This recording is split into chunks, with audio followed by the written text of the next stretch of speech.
Hoy vamos a hacer este tipo de bacteria diferente a las que hemos estado viendo. Acuérdense que hemos estado viendo cocos, bacillus, cocobacilares, gram positivo, gram negativos. Este tipo de bacteria ya es otra forma, son como si fueran tirabuzones, entonces se les llaman espiroquetas. Hay un gran grupo y variado grupo de espiroquetas, pero vamos a ver los que tienen importancia clínica, ¿correcto? Entonces, estas espiroquetas son un filo de bacterias gram negativas, no se colorean con el gram. Entonces, es un tipo de bacterias que tienen cierto tipo de estructuras especiales que tiran, que son alargadas y están enrolladas, como ustedes ven, en forma helicoidal. Esto le permite a la bacteria su movilidad. Tiene otra característica importante también, que tienen unos flagelos. Y estos flagelos van a depender del tipo de especie que tengan para que sus características o estructurales de cada familia tengan para su movilidad. ¿No? Si hacemos un corte transversal a una espiroqueta, nos vamos a dar cuenta de que este endoflagelo o flagelo periplásmico o flagelo simplemente se encuentra dentro de la bacteria. Va a tener un protoplasma, ¿no? Ciertas estructuras y características especiales, de repente un poquito diferentes a las gram positivas y también a las gram negativas. Estas espiroquetas son de vida libre. Generalmente viven en el agua, viven en el suelo, también viven en el hombre, en el huésped humano o animal, dentro del sarro dentario que ustedes han visto, las espiroquetas del sarro dentario, ahora en la práctica el viernes pasado, ¿no? Entonces son bacterias que viven saprofitamente en el organismo del ser humano, pero hay ciertos contactos con animales que no permiten que nos contaminemos con estas espiroquetas. Su pared es flexible, el endoflagelo y sus filamentos axiales va a depender de cada género y la movilidad y la flexión de su movimiento es una flexión de locomotor de rotación en su eje central, ¿no? Que le permite la movilización, como si fuera un sacacorcho que uno tuviera que sacar.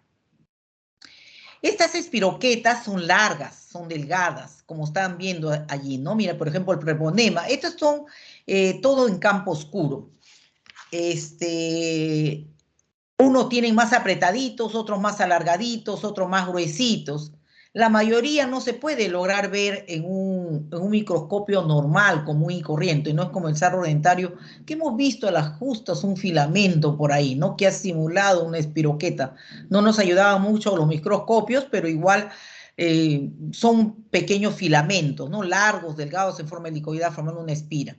Su cuerpo es flexible, las células son individuales, separadas, ¿no? Y estas pueden ser aeróbicas dentro del grupo, pueden ser anaeróbicas facultativas, algunas son anaeróbicos, entonces tiene diferentes tipos de respiraciones dependiendo del tipo de bacteria que tengamos. Son gram negativos y van a tener esta fibrila axial, denominada flagelo, endoflagelo, como se encuentra entre la capa del peptidoglicano y la región más externa de la bacteria. La vaina externa que es la que envuelve a la célula y por debajo de la vaina externa se encuentra el cilindro protoplasmático, ¿no? Y posteriormente viene más abajo el citoplasma celular. Esta fibrila axial tiene toda la característica igual que un flagelo, pero consta de dos partes, un cuerpo y su vaina envolvente, que es la primera parte, y el aparato de inserción. El cuerpo es filamentoso globular compuesto de proteínas y se encuentra entre la vaina externa y la capa más externa del cilindro protoplasmático, por ende es una estructura interna de la bacteria. El diámetro en la mayoría de bacterias es de 15 milimicras a 20 milimicras y la vaina que lo recubre, el cuerpo filamentoso axial, a menudo parece presentar una estructura un poco estriada. El aparato de inserción consta de un gancho proximal y un disco de inserción. Este gancho proximal es una extensión del cuerpo que se va a doblar agudamente y se va a penetrar hacia y dentro del cilindro protoplasmático, generalmente al final de la espiroqueta. esta inserción que se encuentra dentro del cilindro protoplasmático va a producir discos de inserción dentro de esa estructura como si fueran platos, que va a permitir agarrar bien al endoflagelo o flagelo periplásmico, ¿no? y va a ocasionar una depresión en ese extremo de la célula. Estos discos de inserción van a variar de acuerdo al género. Por ejemplo, en la leptospira podemos encontrar 3 a 5 platos, en la Borrelia 2 y en el treponema 1, por ejemplo. Y estos platitos miden de 20 a 40 milímetros de diámetro. La pared celular, como les dije, son gram negativas. Los flagelos, entonces, se considera como una membrana interna, ¿no? de la célula. El número de flagelos va a depender mucho del tipo de género, puede ser de 2 a 200 fibras axiales, de los que nos interesa actualmente, que vamos a hablar el día de hoy de 3 bacterias importantes, el treponema, borrelia y leptospira. Tenemos que las treponemas tienen 6 flagelos, la borrelia de 7 a 20 y la leptospira 2. Lógicamente, esto le va a permitir movimientos en rotación y flexión, como si fuera un tirabuzón o un sacacorcho, ¿no? Y que le va a permitir la quimiotaxis, sobre todo para relacionarse y expandirse en el líquido intracelular. Estos tipos de espiroquetas en general, como les dije, pueden ser aeróbicos, anaeróbicos estrictos, anaeróbicos facultativos, fermentan azúcares, ¿no? Y oxidan aminoácidos. Su hábitat, vida libre en ambientes. La borrelia, a pesar de que es pequeña también, es un poquito más grande que las otras dos, la leptospira y el treponema, y en algunas ocasiones, después de una impregnación argéntica que lo permite el engrosamiento a la borrelia, lo podríamos lograr ver en el microscopio óptico común y corriente. La multiplicación ocurre, por lo tanto, con una fisión transversal en rotación, ¿no? En permanente rotación y fisión binaria. Y la motilidad celular incluye una rápida rotación en el eje longitudinal, flexión de las células y la locomoción con un patrón helicoidal. En cuanto a la taxonomía de las 3 especies que nos interesan, treponema, pallium y leptospira, pertenecen a un dominio de que es la bacteria, el filo Spirochateae, clase Spirochatea, orden Spirochateae, y tienen 2 familias importantes, que es lo que nos interesa a nosotros ahora. Estas 2 familias que tienen las características importantes, cada uno con su determinado dominio, incluyen 2 géneros de importancia médica en cuanto a son las Spirochateaceae, que son el género treponema y borrelia, y lo que es la leptospira, que incluye un género de importancia médica para nosotros, que es la leptospira, que es la bacteria importante, que es la Leptospira interrogans, que nos produce el del género Leptospira interrogans. Ahí tenemos la clasificación de la familia de los géneros, la borrelia, el treponema, la leptospira, pero también tenemos que ver de que dentro de estos grupos de géneros existen especies. Por ejemplo, en la borrelia Bucdoferi, la borrelia recurrentis, que produce las fiebres endémicas y epidémicas, y otras borrelias que tienen características que no tienen, como se llama, ninguna importancia para el hombre. En cambio, en el treponema, sí, en el treponema tenemos varias especies que pueden crear patogenia en el hombre, pero acá el prototipo de la enfermedad del treponema es el pálido, ¿no? El subespecie pálido que ahora van a ver ustedes que produce la sífilis, después la subespecie perteneo y la subespecie endemecum, que lo vamos a ver después, el treponema caretenco, que esas son las 3 especies o las 4 especies importantes del treponema. Y la leptospira, en la cual tenemos a la cabeza la Leptospira interrogans, que es la de mayor importancia clínica, la Leptospira biflexa y la Leptospira que se cuentan hoy más de 17 especies de Leptospira, como vamos a ver a la hora que hagamos la leptospirosis.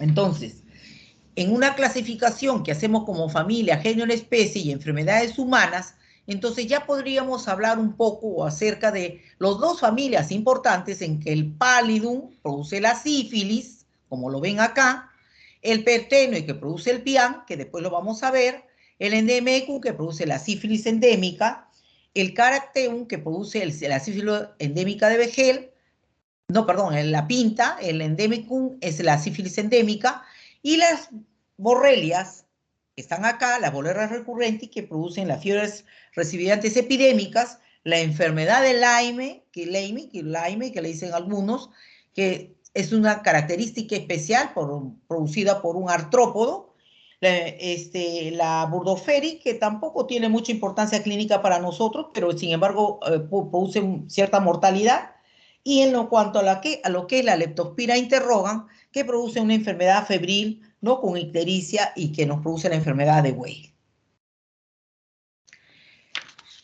Si vamos a considerar cuántas de estas tipos de bacterias que son clasificadas dentro de los grupos de las dos familias, acá tenemos pues que dentro del grupo de las de vida libre que no produce lesiones en los humanos, tenemos la Cryptispiria, y que es la más característica, ¿no? Acá están también las características y propiedades de cada tipo de Cryptispiria. Lo dejo ya para que ustedes lo vean. ¿Por qué? Porque ya es un resumen de lo que acabamos de hablar. Vamos a hablar del género que de repente sea el prototipo de la enfermedad o de la clase del día de hoy, que es el treponema. ¿Dónde lo clasificamos? Aquí, en la especie, subespecie pallidum, la subespecie pertenue, la subespecie endemicum y el carateum. Ya saben, uno produce la sífilis, la ranoesia, el vejelo, la sífilis endémica, y el otro la pinta. Entonces vamos a hacer el estudio primero del treponema. Van a producir lesiones asociadas no solamente por higiene, sino también por promiscuidad. Acá, por ejemplo, tenemos a la sífilis, que tiene las características, y les enseño por qué. Porque muchas de las veces podemos pensar que el treponema, la sífilis, puede solamente dar en el aparato genital. No, puede también presentarse los chancros en la zona de contacto de la lesión del treponema pallidum. En este caso, en la mano, puede presentarse en la zona de lesión, o puede presentarse en el ano, puede presentarse en la boca, etc. Entonces, en el sitio de inoculación del treponema, porque se va a formar lo que nosotros llamamos acá el chancro duro, que tiene esta característica, que este borde de acá es duro y que tiene como una úlcera en su interior de color medio negruzco, con una secreción media negruzca, en la que se van a encontrar grandes cantidades de espiroquetas, ¿no? En esta zona. Ahí hay una reproducción local, que después vamos a ver cómo continúa después y en qué momento. Acá está la de Vejel, que son más enfermedades tropicales, pues en higiene, en niños. La pinta igualmente, miren estas lesiones dermatológicas, ¿no? De cicatrización que produce. La franguesia, que produce incluso deformaciones a nivel de la nariz, ¿no? Parecido a la lepra. Entonces, esto es en las zonas generalmente, zonas tropicales, ¿no? Esto es por promiscuidad, esto es por también como se llama, por nivel socioeconómico bajo, donde no hay mucha higiene, no hay mucha limpieza, en el África, en las zonas que hay eso. Entonces, si estamos hablando del treponema, en griego significa trepo, giro, porque es una bacteria helicoidal. Nema, hebra, como si fuera una hebra en giro, ¿no? Hebra que gira, hace referencia a su morfología, treponema. Por eso se llama treponema, ¿no? Hebra que gira. ¿Correcto? Son bacterias finas y móviles, ¿no? Tinciones especiales y campo oscuro para poder verlas. No se pueden ver habitualmente en un microscopio común y corriente. Antes teníamos un microscopio de campo oscuro que hoy mismo pues no se ha malogrado y no nos han comprado. Acá están todas las entidades clínicas que produce, y lógicamente existen también treponemas saprofitas anaeróbicas, sobre todo en la cavidad bucal, ¿no? En el surco gingival, en la que podemos nosotros hacer el raspado. Es por eso que hacemos nosotros una impronta de la encía, y podemos ver, ¿cómo se llama?, las espiroquetas. Así se mueven las espiroquetas, por sus espirilos. Entonces, espiroqueta de forma helicoidal, con espiras muy cercanas, muy apretadas, rectas. Es un patógeno humano estricto, por si acaso, el treponema pallidum. Es una espiroqueta fina, 0.01 a 0.5 milímetros de ancho, a 5.20 milímetros de longitud, de 8 a 14 ondas de fibras de tipo flagelo. Y el treponema característico es el treponema pálido. Pálido, ¿por qué? Porque también tiene su característica especial, porque a la hora que se hacen las tinciones convencionales no se tiñe. Y es por eso es que se le llamó pálido, ¿no? Porque por más, esto no se tiñe con el Yensa, por ejemplo. Inmóviles como si fueran sacacorchos, ¿no? Y el agente que produce es el agente causal, en este caso la enfermedad, es la sífilis. Este tipo de treponema pálido no se ha logrado su crecimiento in vivo, ¿no? Más, perdón, in vitro. Se ha tratado de lograr de hacer medios especiales que tengan albúmina, bicarbonato de sodio, piruvato y cisteína, ¿no? Y tratar en lo posible de cultivarlos. Y se ha logrado así sobrevivir 4 a 7 días a 25 grados centígrados. Un poco en las cuestiones experimentales se ha usado testículos de conejo, en la cual se ha hecho para sobre todo obtener sueros, ¿no? Para poder hacer los diagnósticos, ¿no? De chancros que han estado infectados y se ha inoculado y se ha obtenido cierto tipo de muestras de multiplicación de microorganismos, ¿no? Y se ha detectado que más o menos su tiempo de multiplicación es muy larga, de aproximadamente 30 horas, o sea, la reproducción es muy larga. En un medio de suspensión apropiada, las cepas también conservan su movilidad de 3 a 6 días a una temperatura de 25 a 28 grados, pero son muy sensibles al calor, a la desecación y a los agentes químicos, o sea, a los desinfectantes. Entonces, por lo tanto, su viabilidad se hace muy pobre. La mayoría son saprofitos, salvo que haya una infección, lógicamente. En la flora normal en humanos, en la placa dentaria hay, en los intestinos y en los genitales puede haber flora normal, ¿no? Los patógenos ocurren por promiscuidad, ¿no? Por no higiene, sobre todo en la piel, y de secreciones genitales, ¿no? Entonces, tienen una membrana externa, igual que todos, no tienen lipopolisacáridos, tienen proteínas unidas al lípido que los aísla del contacto con los anticuerpos. La cardiolipina, que es el componente lipídico de la membrana externa, nos sirve sobre todo para su detección temprana, cuando hacemos estudios de BDRL, por ejemplo. El antígeno utilizado en las pruebas no treponémicas de la sífilis nos sirve bastante. El RPR, el BDRL son los principales pruebas diagnósticas de screening que se usa en general para toda la población, pero las proteínas de la membrana, estas sí inducen anticuerpos específicos para pruebas treponémicas basadas sobre todo en la inmunofluorescencia indirecta y también en la microhemaglutinación, que nos van a dar la confirmación, sobre todo cuando el screening, en este caso el BRR o el RPR, haya salido positivo en ciertas circunstancias, sobre todo si hay epidemiología o promiscuidad en el paciente. La presencia de las proteínas en la membrana externa nos produce la adhesión, la activación de la respuesta inmune que genera lógicamente las lesiones al paciente, ¿no? No tienen lipopolisacáridos, por eso su estudio a veces nos limita en ciertos casos. La hialuronidasa favorece la invasión de los tejidos vasculares, es lo que nos da la invasión, ¿no? Produce la fibronectina, que minimiza también a las células hospedadoras para que pueda evadir a la fagocitosis. Por lo tanto, la invasión por este factor que tienen una enzima que es la hialuronidasa nos favorece a nosotros para la multiplicación de la bacteria dentro del huésped. Y la capa mucoide tiene un efecto antifagocitario que inhibe el contacto con los anticuerpos y la propagación, lógicamente, y la virulencia del treponema.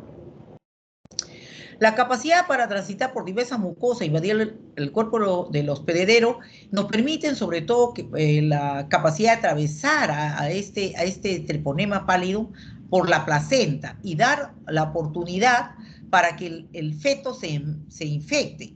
Esta infección que ocurre en ciertos momentos de la gestación, que lo vamos a ver ahora, y es favorecido sobre todo por esta enzima que le digo, que es la hialuronidasa, y va a producir dentro del contacto con el treponema una infiltración perivascular, ¿no? Como si esta produciera una herida que va a penetrar y va a permitir incluso la resistencia a la fagocitosis y la destrucción tisular ¿no? Reduciendo lógicamente, fundamentalmente, la respuesta inmune del hospedador.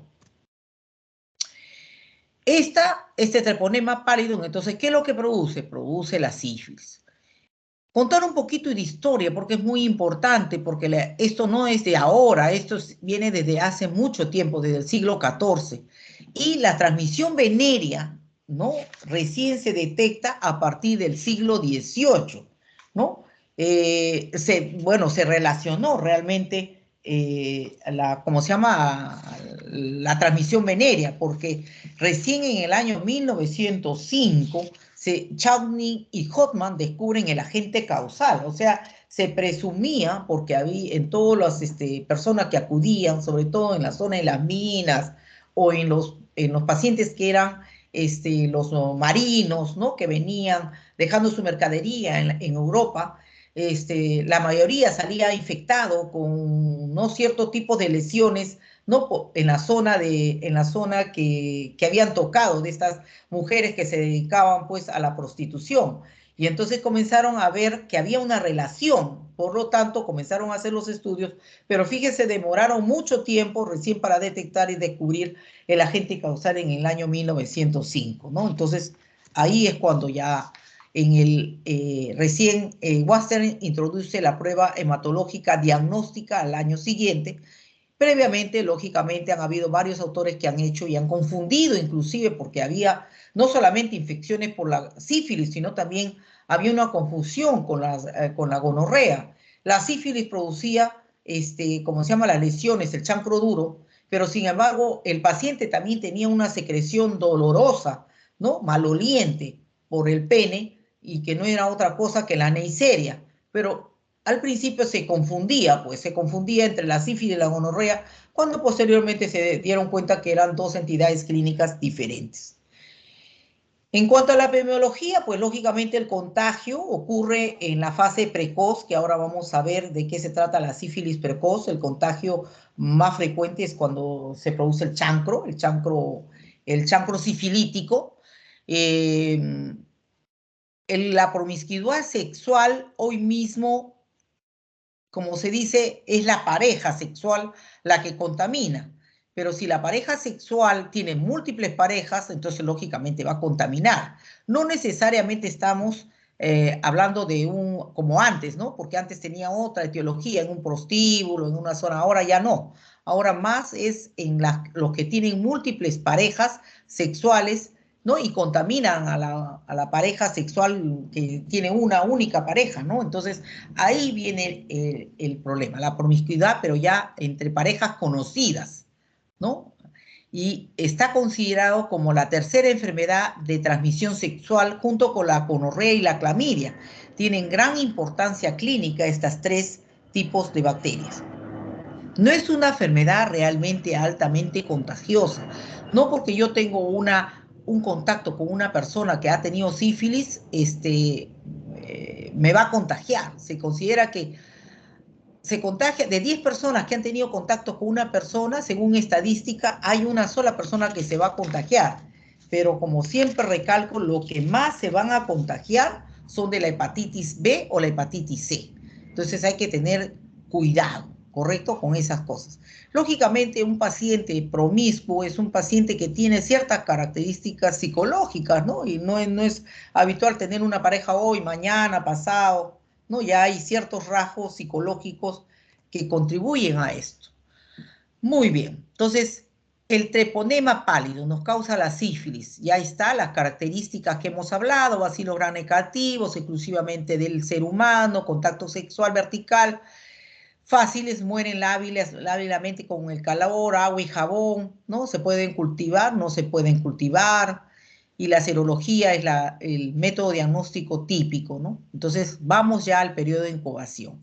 El paciente tuvo un contacto, más o menos, y puede reproducirse la bacteria, dependiendo de la inmunidad de cada persona, entre 10 a 90 días. Entonces, nosotros no podemos preguntar, ¿ha tenido contacto sexual ayer? No, definitivamente no. Uno tiene que tratar de preguntar más allá. 3 meses.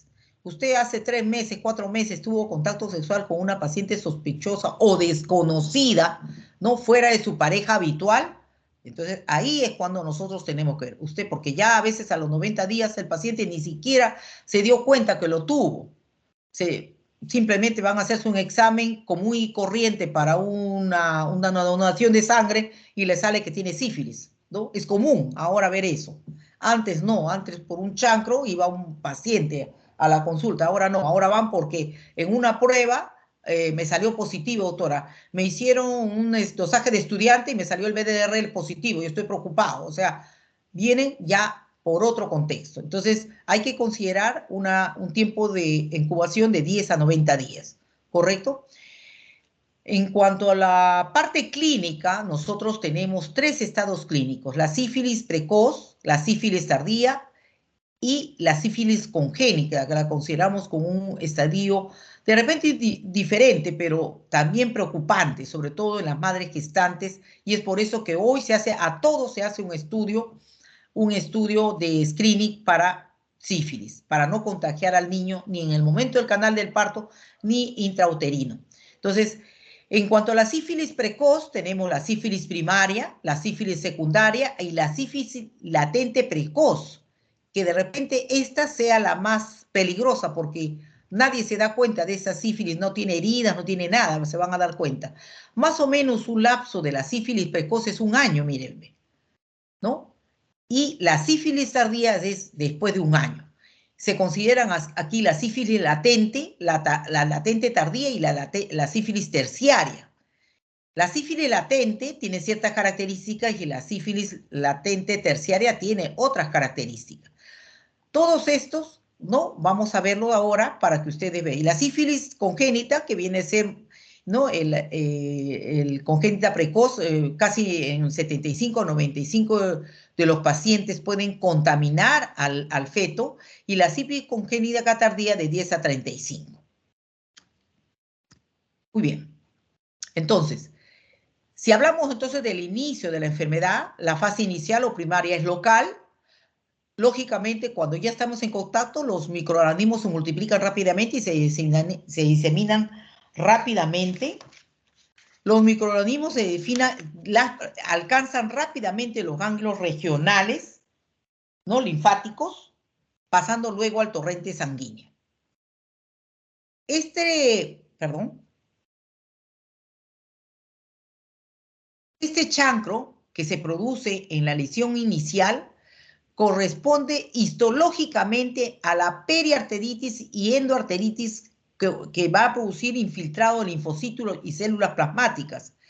Más o menos van a aparecer a las 2 a la 10ª semana, después de una tumefacción indurada, que se va a formar en el medio, se va a necrosar y se va a formar una úlcera, ¿no? En la que vamos a encontrar grandes cantidades de espiroquetas. Entonces, el paciente a veces no se va a dar cuenta, va a pensar de que tuvo una relación sexual muy violenta y lógicamente tuvo unas lesiones, ¿no? Que hasta se pueden confundir, pero no necesariamente. ¿Por qué? Porque las lesiones producidas por el herpes genital son pequeñas lesiones, más pequeñas que estas úlceras. Estas úlceras son un poquito más grandes, ¿no? Y la diferencia con las úlceras que produce, y siempre me gusta recalcar eso, porque más vamos a ver incluso úlceras producidas por lo que es el herpes genital tipo 2 a que el chancro. El chancro inicial a veces pasa desapercibido. ¿Por qué? Porque no duele, no molesta, no duele, solamente es feo, se ve feo, pues, ¿no? Se ve feo, a la hora que uno ve, se ve feo, ¿qué será esto? Y entonces ahí es cuando el paciente como que no tiene relaciones, se esconde y como se va solo, ¿no? Se le limpia solo, entonces no se da cuenta. Entonces, pero sin embargo, sí está transmitiendo la enfermedad y esto se puede producir entre la 2ª a la 10ª semana. En la fase secundaria, después de la 2ª a 10ª semana de infección, la infección puede diseminarse produciéndose las lesiones cutáneas. Estas lesiones cutáneas, que es característico, se ve claramente, son pequeñas como si fueran máculas, ¿no? En todo el cuerpo, sobre todo en el tronco, ¿no? Y también puede presentarse en las mucosas y también el sistema nervioso central, pero ahí no lo podemos ver. No hay necrosis o poca necrosis y hay un cambio en la pigmentación, se pone un poco medio hipopigmentario, ¿no? Entonces, en algunos rojizos o en otros en el centro se pone hipopigmentario y entonces nosotros podemos confundirlo hasta con una enfermedad eruptiva, ¿no? Ahora que está dando tanto el dengue, aunque el dengue es característico, es rojizo, ¿no? Es otro tipo.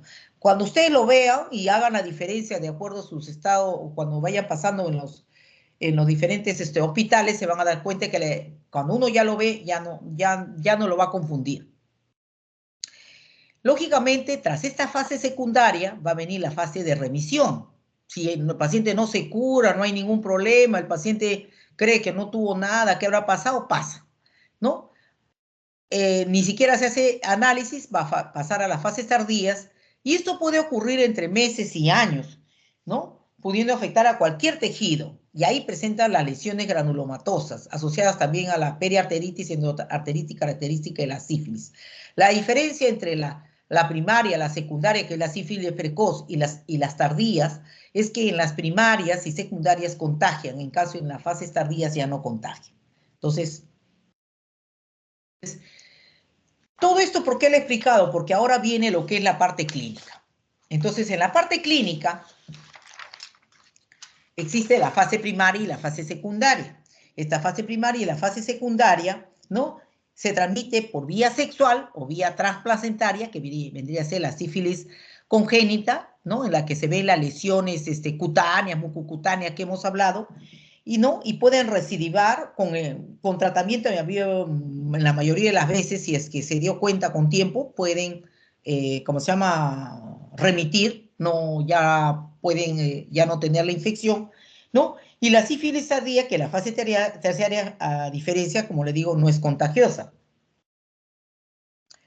El periodo de incubación de 2 a 10 semanas, el chancro inicial, diseminación linfática sanguínea y la cicatrización, como habíamos hablado, y ahí están las lesiones. Esta es la lesión primaria, el chancro, en diferentes lugares, ¿no? En el pene, ¿no?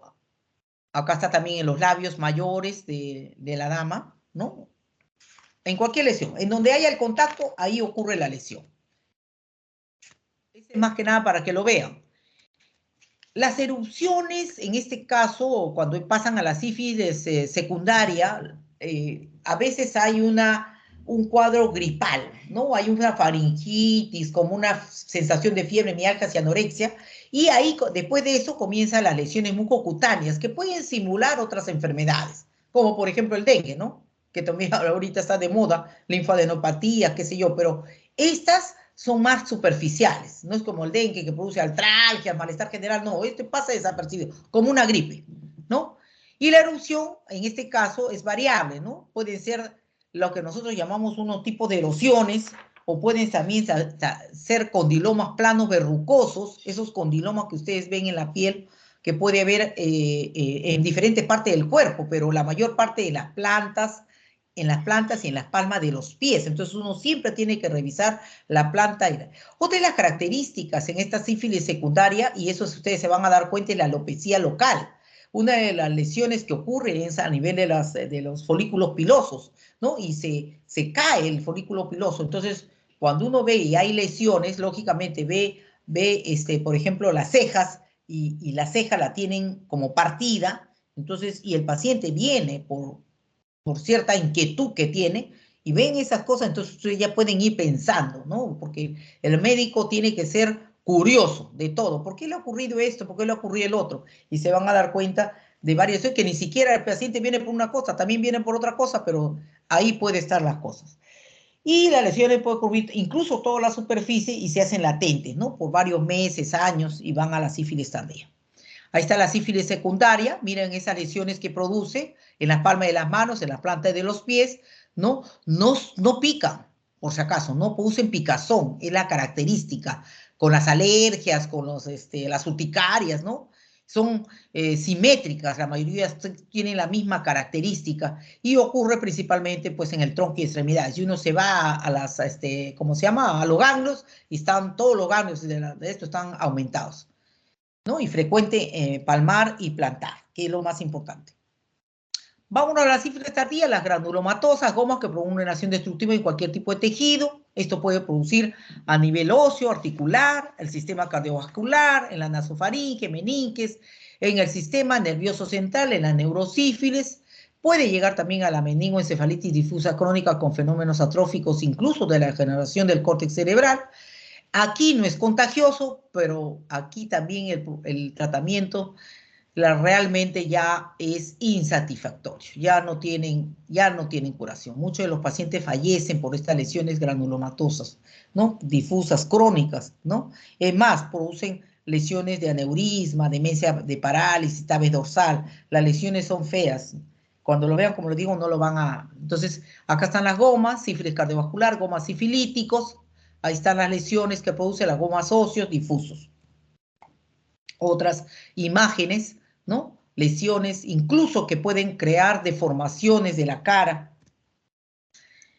Tiempos, ahí están los tiempos, latente, de 10 a 20 años la terciaria, la latente tardía de 2 a 20 años, ¿no? La serología es variable, positiva generalmente en la parte secundaria, y ahí está el resumen de lo que hemos hablado. Un poquito más de resumen acerca de los estadios de la sífilis, qué tipo de exámenes vamos a pedir, que lo vamos a recalcar ahora. En las sífilis primarias, ya hemos hablado acerca de eso. Por ejemplo, en la sífilis primaria, acá típico el campo oscuro. Yo agarro el chancro, le hago una muestra, lo llevo al campo oscuro y seguro que voy a ver a la espiroqueta como acaban de ver ustedes en la diapositiva.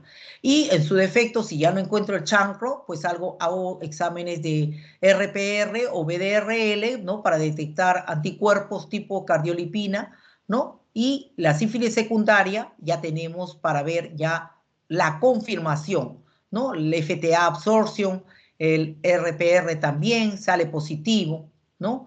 Y ya en la sífilis latente tardía podemos hacer el PCR de elección para detección de los anticuerpos de inmunoglobulina T.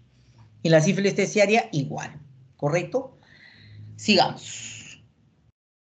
Otras treponemas que no son venéreas, no son producidos por transmisión venérea, ¿no? Existen en las regiones tropicales o subtropicales, ¿no? Pero con deficiencias sanitarias, como habíamos hablado, ¿no? Entonces, en este caso, los agentes etiológicos tenemos al treponema pallidum subespecie pertenue, como es el PIAN, que produce el PIAN, la subespecie endemecum, que produce el vegel, la subespecie característica que produce la pinta, ¿no? Estas, lógicamente, estas lesiones que se producen en los pacientes que tienen promiscuidad, sobre todo de higiene, no se cultivan tampoco en vivo, no se pueden cultivar y penetran al huésped por vía linfática, ¿no? Y lógicamente son pacientes inmunodeprimidos también, ¿no? El PIAN, que fisiopatológicamente es similar a la sífilis, sobre todo es frecuente en niños, es una enfermedad granulomatosa con lesiones cutáneas, ¿no? En el periodo primario y posteriormente van a presentar lesiones destructivas en la piel y en los ganglios linfáticos. La evolución ahí en el PIAN es un poco corta. En el vejel, la sífilis denominada también sífilis endémica, adquirida también en la infancia, las lesiones gomosas afectan la piel, nasofaringe y huesos. Típico del vejel es ver la lesión del niño que tiene lesiones a nivel del cartílago de la nariz, lo deforma. A diferencia de la pinta, que es diferente, la lesión es una lesión única, rojiza, que van de azul a negro, y en el centro una despigmentación con una cicatrización, y va a producir unas alteraciones estéticas como una cicatrización amplia, ¿no? La lesión al inicio es papular, que va a aumentar de tamaño, y esto pues va a evolucionar en años, ¿no? Tratamiento en este tipo de treponematosis es la penicilina en todos en realidad. Hablar un poco acerca de la sífilis materna después de las 6 a las 20 semanas. El niño puede infectarse, ¿no? En este caso, en un 50 a un 80%, ¿no? Si no han causado abortos o han causado unos natimuertos, ¿no? Entonces, si el niño ha nacido natimuerto, hay que hacerle el estudio. ¿Cuál es la razón de la madre por la cual murió? Si son abortivas frecuentes, igual, ¿no? Porque a veces son personas que vienen a dar a luz, no se han hecho ningún control, y por último son personas así, ¿no? Que tienen múltiples hijos, ¿no? Entonces hay que tener cuidado. Entonces hay que ver en estos casos que el paso transplacentario procede de una madre infectada, durante los periodos primario y secundario, o sea, en la sífilis precoz. Entonces las infecciones pueden producir malformaciones multiorgánicas. Si no muere el niño, nace con una rinitis seguido de erupciones mucocutáneas diseminadas, y las lesiones óseas son más frecuentes asintomáticamente, porque si el niño no te dice nada, ¿no? Y después de un periodo de latencia, de sífilis, que a veces no se da cuenta cuando no hay controles, sobre todo del niño de recién nacido, ya en niños mayores se van a ver lesiones gomatosas parecidos al adulto. Entonces ahí recién la madre se va a dar cuenta de lesiones raras en su niño, lo va a llevar al hospital y recién se da cuenta, ¿no?, de que ha tenido, que es portadora de sífilis y le ha contagiado al niño. En cuanto a lo que es el diagnóstico, ahí está el resumen del diagnóstico. El diagnóstico directo de las lesiones con marcadores con fluoresceína para ver la inmunofluorescencia directa, que puede ser en campo oscuro, impregnación argéntica, que no es otra cosa que la impregnación de nitratos de plata sobre la bacteria para hacerla más gruesa, más visible. Eso es de lo que se trata la impregnación argéntica. Actualmente ha sido sustentada la utilización de anticuerpos monoclonales específicos para el treponema pálido, cuando nosotros lo hemos tratado de inocular, sobre todo como se llama, testículos de conejo, ¿no? Para utilizar estos anticuerpos monoclonales. Y en cuanto a lo que es los diagnósticos indirectos, tenemos a las pruebas inespecíficas y a las pruebas específicas, que le llamamos pruebas no treponémicas y treponémicas, que es lo más usado. Entonces, en microscopía, ya saben, campo oscuro, impregnación argéntica, en el cultivo que no procede porque no es cultivable, y la serología. En las pruebas treponémicas no conocidas, que es la BDR y la RPR, y las pruebas treponémicas, el FTA absorción, y el EIA, que es para la inmunofluorescencia indirecta. Dirección directa, lesiones de esto, ya es un poquito de las tinciones de plata, el PCR. Las pruebas inespecíficas, que vendrían a ser la fijación de cardiolipina lecitina, que van a utilizar antígeno de la cardiolipina derivada del corazón de ternera para detectar anticuerpos tipo reagina, que lo produce frente a los lípidos liberados, sobre todo de las lesiones iniciales, sobre todo en las lesiones del chancro, ¿no? Entonces le hacemos como se dice, una confrontación, y si hay un precipitado, la prueba es positiva.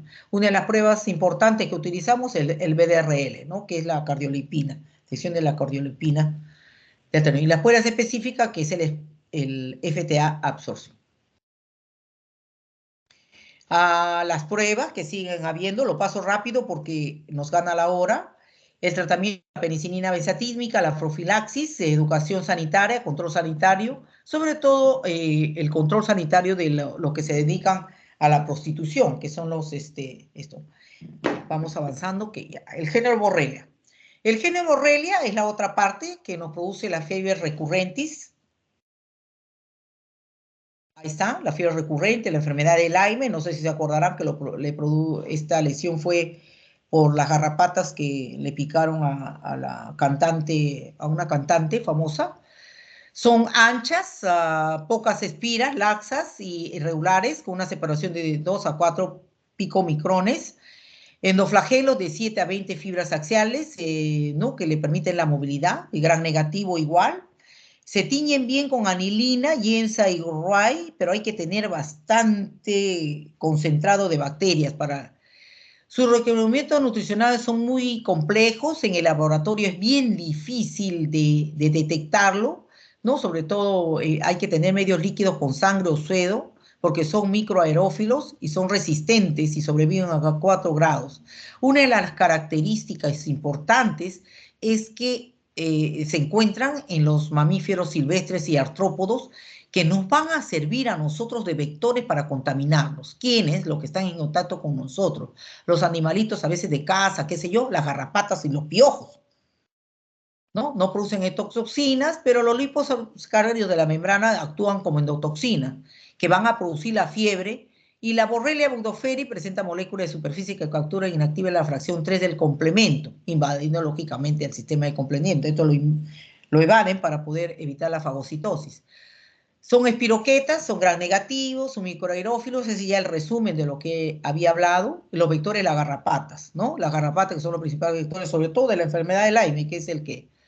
Tras la picadura y mordedura de los artrópodos, entonces estos artrópodos son infectados, ¿no? Y las borrelias se diseminan en el torrente sanguíneo del artrópodo y lógicamente estos alcanzan los tejidos donde se multiplican, ¿no? Lógicamente estos artrópodos, que no se conoce bien el poder patógeno y producen su toxina, vienen a picar, nos vienen a picar y producen la contaminación en el hombre, y en el hombre nos va a producir los ciclos periódicos febriles y afebriles que nos van a producir las fiebres recurrentes, ¿no? Por las grandes variaciones antigénicas que tienen. Entonces, el cuadro clínico que nos va a dar, entonces, es tanto las fiebres recurrentes que consta de que pueden haber dos tipos, la endémica y la epidémica. Las dos son iguales realmente, va a depender que la severidad más que nada, ¿no? Que la endémica es menos severa, ¿no? Y menos mortal, la más mortal es la epidémica. Tras la picadura del piojo garrapata, hay un periodo de incubación aproximadamente de una semana, ocurre la fiebre, escalofríos, fiebre, dolores musculares, y lógicamente cuando examinamos al paciente hepato y esplenomegalia, esto va a desaparecer a los 10 días, y luego viene ¿cómo se llama? La apirexia, ¿no? Y luego la recurrencia. Se dice que la recurrencia con fiebre o recidivas aproximadamente son 2 a 3 recidivas y después se eliminan si no hay tratamiento. Pero si el paciente es inmunodeprimido, lógicamente la mortalidad es alta en las fiebres epidémicas, más que en la endémica. Ahí está, en la enfermedad de Lyme, que es tan conocida, mordida o picadura, diferente a las otras, porque aparece en la zona de la picadura una pápula de pequeño tamaño que en semanas va a agarrar una dimensión que va a tener más o menos de 30 a 60 milímetros de diámetro, con bordes rojizos, con una zona clara, en un eritema crónico migratoria, aclarándose y desapareciendo en pocas semanas. El eritema causa, lógicamente, al paciente malestar general, astenia, mialgia, y si nosotros palpamos linfoadenopatía. Se observan, lógicamente, manifestaciones tardías en el 80 del 100% de los enfermos no tratados. Y más o menos a los 2 años puede haber síntomas, si es que no se tratan, síntomas neurológicos con difusión cardíaca, artralgias, artritis, ¿no? Cierto tipo de lesiones que pueden perjudicar al paciente. Y ahí sí la lesión no es tan buena en el paciente. Esto, los 3 tipos entonces de enfermedades importantes para que ustedes lo lean en la epidémica, más transmitida por los piojos, en la fiebre recurrente endémica, más por las garrapatas del género Rhodinodorus, y en la enfermedad de Lyme, generalmente por roedores, ciervos y animales domésticos que tienen garrapatas y lógicamente que contaminan al hombre. ¿Correcto? Ahí está el ciclo de la enfermedad de Lyme, ¿no? Cómo contaminan en la zona donde hay ciervos, inclusive, ahí hay bastante contaminación. Acá en el Perú no ha habido estadística de Lyme. Y ahí está el resumen de todos los reservorios de todas estas enfermedades que hemos hablado. La borrelia recurrentis, ¿cómo lo vamos a hacer la identificación? Lógicamente podemos hacer unas extensiones directas, podemos hacer un YEMSA, podemos hacer un examen directo con inmunofluorescencia directa en el caso de las Bordoferi, el ambiente de muestras de cultivos en líquidos, como por ejemplo el Barbour Stoner Kelly, ¿no? El crecimiento también es lento, por eso es que su diagnóstico es parecido al treponema, es muy difícil, sus requerimientos nutricionales son muy complejos, ¿no? Y realmente difícil es su... Hablemos del género Leptospira. Este es otro género, ahí estamos, el género Leptospira. El género Leptospira, que a la cabeza tenemos al género Interrogans, que es el que nos produce la hemorragia, la icterohemorrágica, la enfermedad icterohemorrágica, producida por la Leptospira interrogans.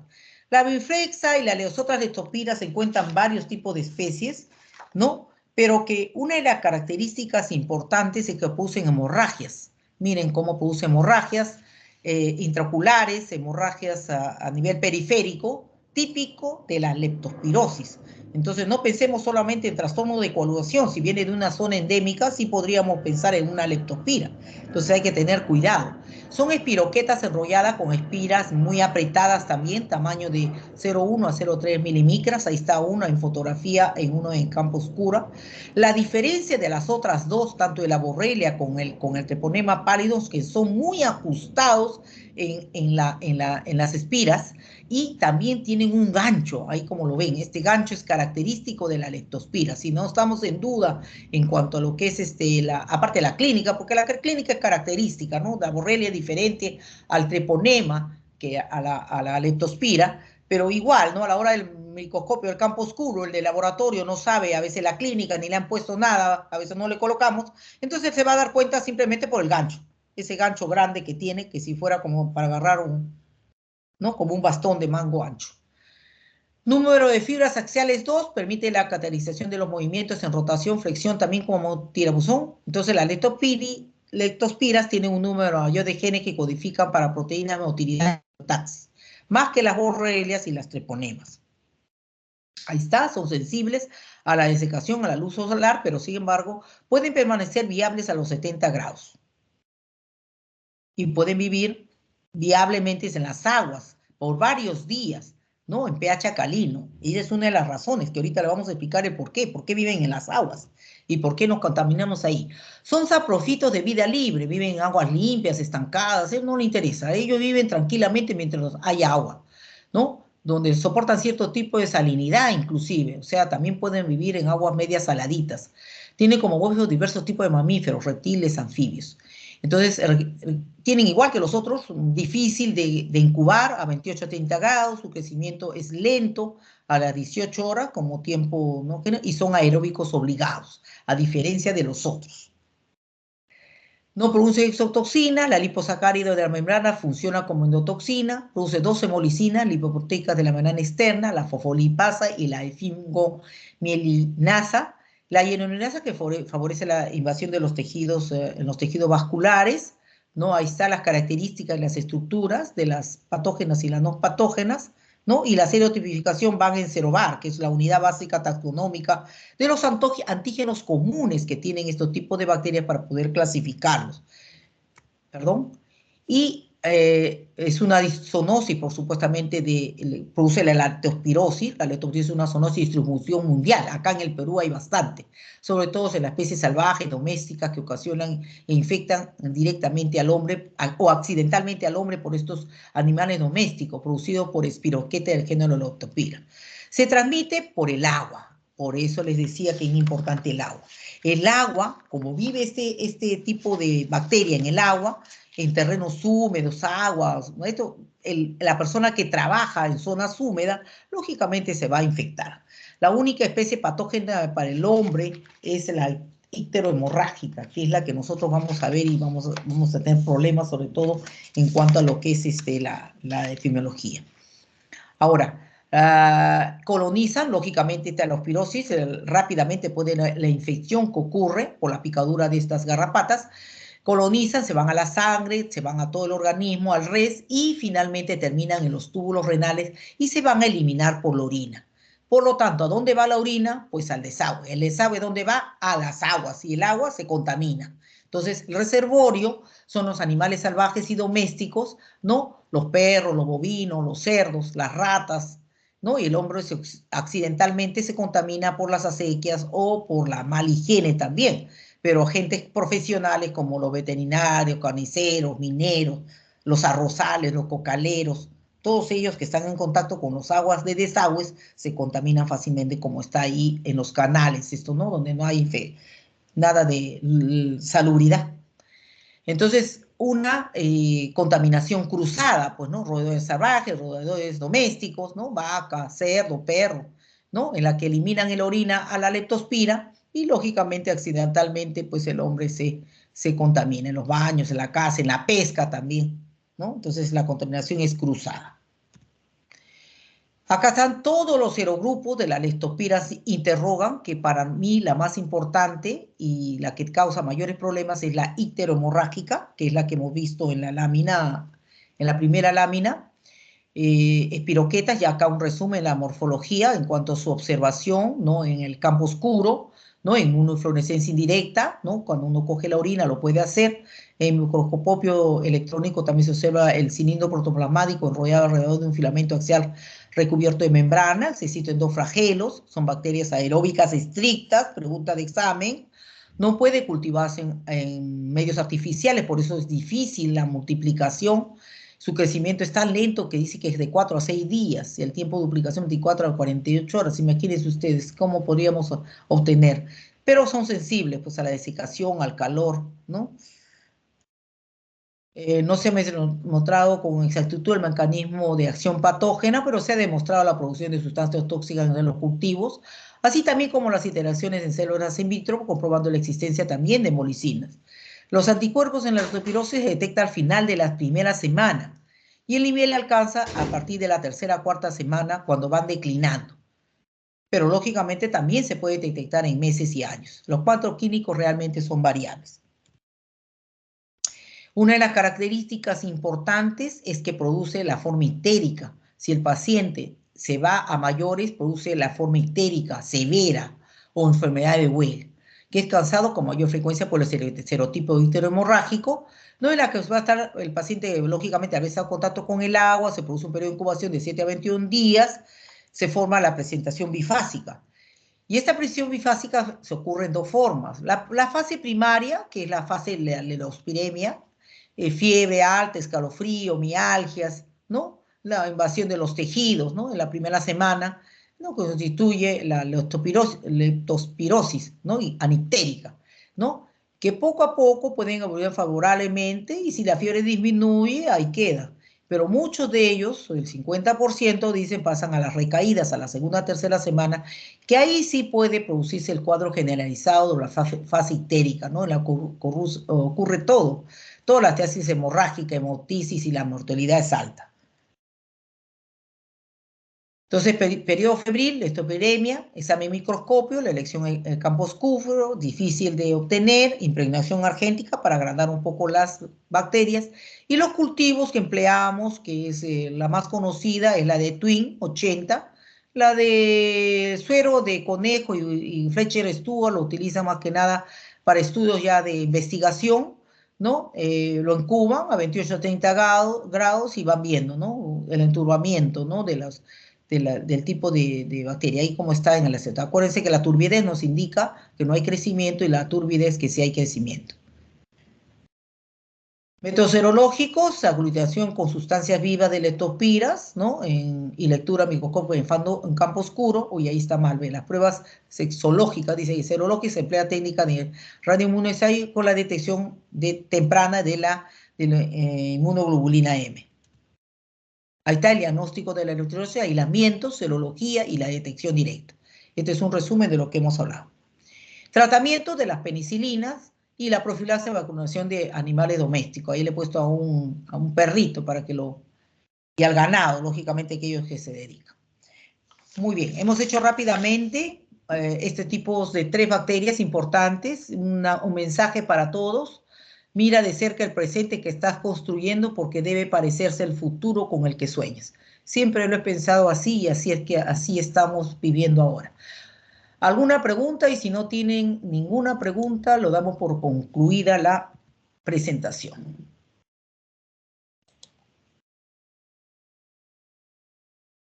¿Stephanie? Sí, doctora. Creo que no hay preguntas. Bueno, muchas gracias y cuídense. Un abrazo. Son exactamente Muchas gracias, doctora. 2 en punto. ¿Ah? Me he ¿Me calculado podría bien. pasar las diapositivas, doctora, por favor? Ahorita mismo te lo paso, Stephanie. Muchas gracias. Ya, ¿Ah? doctora. Muchas Hasta luego. gracias. Hasta luego, doctora. Gracias, doctora.